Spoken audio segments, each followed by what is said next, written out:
దువ్వాడ మండలానికి ఇచ్చినటువంటి ప్రతి ఒక్కరికి నా మనస్ఫూర్తిగా నా కృతజ్ఞతలు అభినందనలు తెలియజేసుకుంటూ, ఏ ప్రభుత్వం అయినా సరే ప్రజలకి న్యాయం చేయలేని, ప్రజలకి కనీస అవసరాలకు ఉపయోగపడే ప్రభుత్వం ఉన్నా ఓడినా ఒకటి.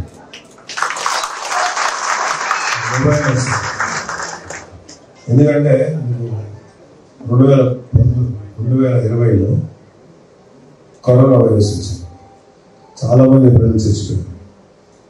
మనకు తెలియని విషయం ఏంటంటే వైరస్ మనుషులు లేదు, రాష్ట్రాలు కూడా పడుతుంది.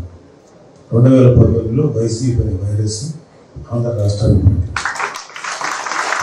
కరోనా దాని తర్వాత వచ్చిన వైరస్కి మనం విరుగుడు కనుక్కున్నాం, వ్యాక్సినేషన్ వేస్తాం.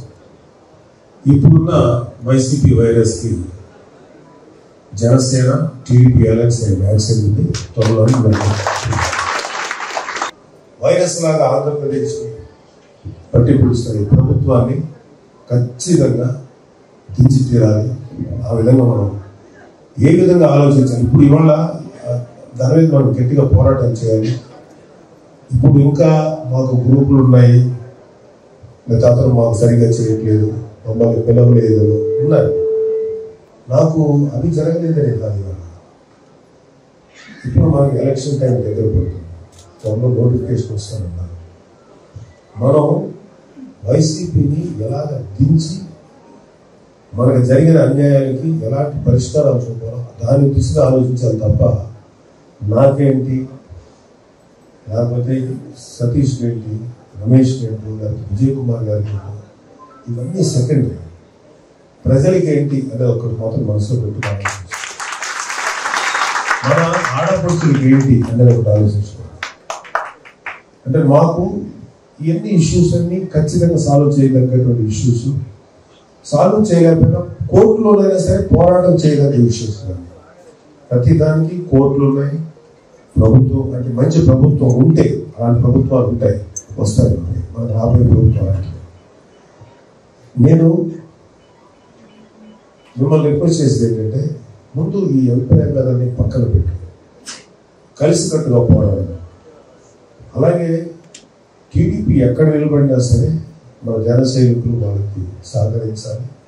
అలాగే జనసేనకు సంబంధించిన అభ్యర్థులు ఎక్కడ నిలబడినా సరే టీడీపీ వాళ్ళు కూడా సహకరించాలి.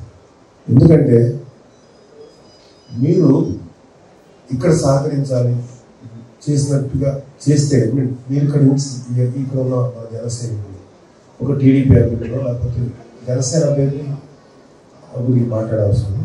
సో ఎక్కడ టీడీపీ అభ్యర్థి నిలబడినా మనం సహకరిస్తే మన అభ్యర్థి ఎక్కడ నిలబడినా వాళ్ళు సహకరిస్తారు. ఇప్పుడు ఒకరికొకరు సహకరించుకుని ముందుకెళ్ళి ప్రభుత్వం ఏర్పాటు చేసే దిశగానే మనం ఆలోచించాలి తప్ప ఇప్పుడు మనలో మనకి అభిప్రాయ భేదాలు పొరపరిచాలు అంటే రాకుండా చూసుకున్నాం. చాలా దుర్మార్గమైనటువంటి ప్రభుత్వం జరుగుతుంది. ఇంకా మీకు ఇంకా ఎలాంటి దారుణాలు చూడాల్సి వస్తుందనేది చాలా భయం ఉండాలి. భయండి ప్రజలకు ఎలాంటి నష్టాలు కలిగేస్తున్నారని భయం ఉండాలి.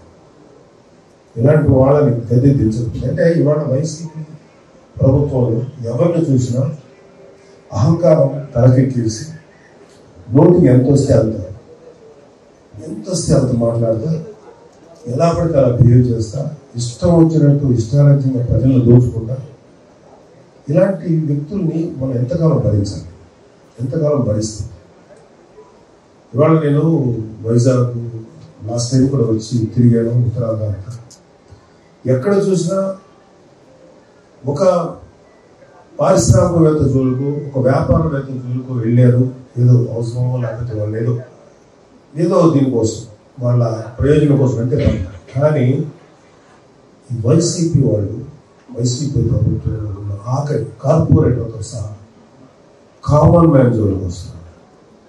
ఒక 100 గజాలు ఇల్లు కట్టుకున్నాము కామన్ మ్యాన్, లేకపోతే ఎక్కడైనా ఒక చిన్న హాస్పిటల్లో ఏదో వైద్యం చేయించుకుంటాం కామన్ మ్యాన్. వీళ్ళని చదువుకుంటున్న పిల్లలు, వీళ్ళని వాళ్ళ ఫ్యామిలీస్ వీళ్ళను కూడా వదలండి.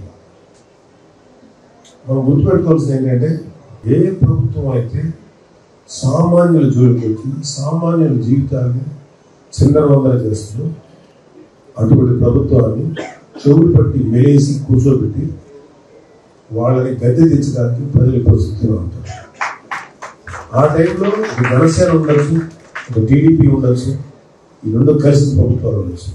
కానీ ఇలాంటి వైసీపీ నిరంకుశత్వ పరిపాలన మాత్రం ఖచ్చితంగా మనందరూ గద్దె దించి తీరాలి. లేకపోతే మన బిడ్డలకు భవిష్యత్తు, మన నెక్స్ట్ జనరేషన్స్ భవిష్యత్తు. ఇలాంటి కాలుష్య వాతావరణమే ఉంటుంది, ఇలాంటి ఉపాధి అవకాశాలు ఎక్కువై ఉంటాయి.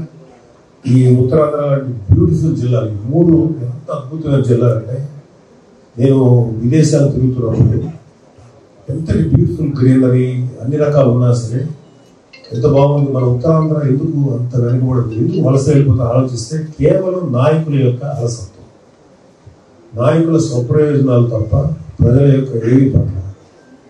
ఒక యాంగిల్లో ఆలోచించినప్పుడు నాకు కొంచెం బాధ కూడా వేస్తుంది. ఎందుకంటే ఎక్కడైతే అమాయకత్వం ఉంటుందో, ఎక్కడైతే ఒక తెలివితనం ఉంటుందో వాళ్ళని చాలా ఈజీగా దోచుకోవచ్చు. అంటే తప్పుగా అనుకోకండి, ఉత్తరాంధ్ర ప్రజల యొక్క అమాయకత్వాన్ని, వాళ్ళ మంచితనాన్ని ఇప్పటిదాకా వాడుకుంటున్నటువంటి ప్రభుత్వం ఈ ప్రభుత్వం. చాలా మంది ఇప్పటిదాకా వాళ్ళ అమాయకత్వాన్ని ఉపయోగించుకొని వాళ్ళని నాశనం చేస్తున్నారు. డెఫినెట్గా ఉత్తరాంధ్ర జిల్లా అంటే ఇవన్నీ వస్తాయి. ఎంత బ్యూటిఫుల్ ఏరియా, ఎంత ఫర్టైల్ ల్యాండ్స్ ఉన్నాయి, ఎంత వాటర్ సోర్స్ ఉంది. అలాంటిది ఇక్కడి నుంచి మనకి పనులు దొరక్క వలస వెళ్ళిపోయే పరిస్థితి వచ్చిందంటే ఎంత దుర్మార్గమైనటువంటి పరిపాలన జరుగుతుందో చూడండి.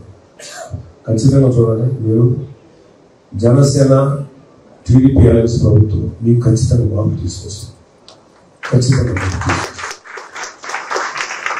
ఎంత దుర్మార్గమైన అంటే మేము అందరం చూస్తుంటాం కదా. ఒక సుధాకర్ గారు ఒక డాక్టర్ కరోనా టైంలో మాస్క్ తీయగలగడం, అతని మీద పగబట్టేసి అతని రోడ్లకు ఇచ్చి ఆఖరికి అతని చావుకు కారణమైంది వైసీపీ. కొన్ని వందల మంది జీవితాలను బతికించగలిగే డాక్టర్ అయ్యింది వీళ్ళ చేతులు చనిపోయాడు. అది చాలా చాలా బాధ అనిపించింది. అలాగే చాలా మంది వీళ్ళ రౌడీజం, ఫ్యాక్షనిజం బలైపోయినటువంటి సందర్భాలు మనకు తెలిసి, కొన్ని తెలియక ఇంకెన్నో ఉన్నాయి. అంటే ఈ రాయలసీమ కడప నుంచి వచ్చినటువంటి కొంతమంది వైసీపీ ఫ్యాక్షన్స్ ఇక్కడ మీ అందరికీ తెలుస్తారని ఎంత ల్యాండ్ కబ్జా గురైంది వైజాగ్ చుట్టుపక్కల ప్రాంతాలు, ఎంతమంది జీవితాలు నాశనమైపోయాయి. సో ఇలాంటి వాళ్ళు ఎంతకాలం భరిస్తాం, ఎంతకాలం మనం భరించాలి. కేవలం ఉత్తరాంధ్ర ప్రజల మంచితనం, అమాయకత్వాన్ని వాడుతున్నారు. వాళ్ళ కోసం కనీసం ఇంత పనిచేసి వాళ్ళ జీవితాలకు మార్పు తీసుకొచ్చు.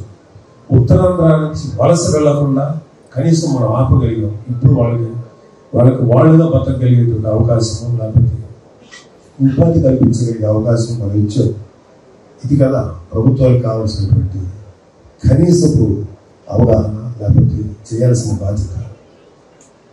సో దయచేసి మీరు గట్టిగా ఆలోచించండి, ఎంతకాలం భరించాలని ప్రభుత్వాలు. అంటే ఈ రాష్ట్ర ప్రభుత్వం ఎంత దారుణంగా తయారైందంటే, ఒక ఆడపిల్లకు అఘాయిత్యం జరిగితే హోమ్ మినిస్టర్ అయింది, ఒక మహిళా మినిస్టర్, హోమ్ మినిస్టర్ అయింది, ఆడపిల్ల బయటికి వెళ్ళి అత్యాచారానికి గురైతే ఆ తప్పు తల్లిది, తల్లి సరిగ్గా పెంచాలనే దుర్మార్గమైన మాట మనం ఈ రాష్ట్రంలోనే పెట్టి ఇక్కడే దొరుకుతారు. వాడికి ఎక్కడ వెళ్ళరు. యూనో ఆడబిడ్డను రక్షించుకు ఇంట్లో కూడా ప్రతి తల్లి చూసుకుంటూ తండ్రి చూసుకుంటారు. ఆడబిడ్డ బయటికి వెళ్తే ఆ బిడ్డ రక్షణ చూసుకోవాల్సింది ప్రభుత్వ వ్యవస్థ, పోలీస్ వ్యవస్థ. అలాగే ఎవరో ఒక ఇంటికి వెళ్ళి ఒక మహిళ మీద అఘాయిత్యం జరిగితే ఎవరైతే అఘాయిత్యం చేయబడ్డారో పాప మహిళకు సపోర్ట్ లేకపోగా పాప అఘాయిత్యం చేయడానికి వచ్చినాడు గబుక్కుని అప్పు అడగడానికి వచ్చి గబుక్కుని రేపు చేసేయాడని చెప్పి ఆవిడ మాట్లాడుతుంది. నాకు టోటల్ కన్ఫ్యూజన్. ఏంటి ఇలా మాట్లాడతారా?